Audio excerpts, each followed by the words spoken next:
नमस्ते दोस्त, प्रणाम। आप लोग का स्वागत है हमारे यूट्यूब चैनल पर। दोस्त, बात किया जाए तो खेसारी लाल यादव जी के फेसबुक पेज से अभी अभी एक पोस्टर रिलीज हो गया है, जिस पोस्टर का नाम है भोजपुरी बोले वाला।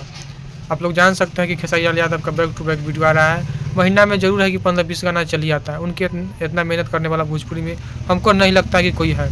और खेसारी लाल यादव जी का फेसबुक पेज से अभी 1 घंटा पहले एक पोस्टर रिलीज हुआ है, जिस पोस्टर का नाम है भोजपुरी बोले वाला। ये सॉन्ग आप लोग के बहुत जल्द ग्लोबल म्यूजिक जंक्शन के चैनल पर देखने को मिलेगा। अब बता दें कि इस सॉन्ग को गाए हैं खेसारी लाल यादव और खुशबू तिवारी, जो कि खुशबू तिवारी का हम नए नाम सुने हैं और पहली बार सुन रहे हैं कि खेसारी लाल यादव जी के साथ ये काम करी है। और इसमें एक्ट्रेस है श्वेता महरा इसमें एक्ट्रेस है। और दोस्त, बात किया जाए तो इस सॉन्ग को जो लिखे हैं वो है अखिलेश कश्यप।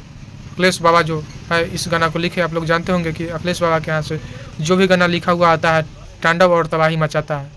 और ये भी गाना तांडव और तबाही जरूर मचेगा बिहार के लिए, और खासकर ये भोजपुरी का सॉन्ग है, भोजपुरी बोले वाला, जिसके लिए वो लड़ते हैं, काम करते हैं भोजपुरी में, उसी भोजपुरी के ऊपर ये सॉन्ग ला रहा है। तो आप लोग ज़रूर देखिएगा ग्लोबल म्यूजिक के जंक्शन पर। जल्द ही आप लोग को देखने को मिलेगा। आगे नोटिफिकेशन आने तक आप इंतज़ार कीजिए। अगर आता है तो हम आपको ज़रूर बताएंगे। बाकी चैनल पर नए होंगे तो चैनल को जरूर सब्सक्राइब कीजिएगा। बाकी धन्यवाद।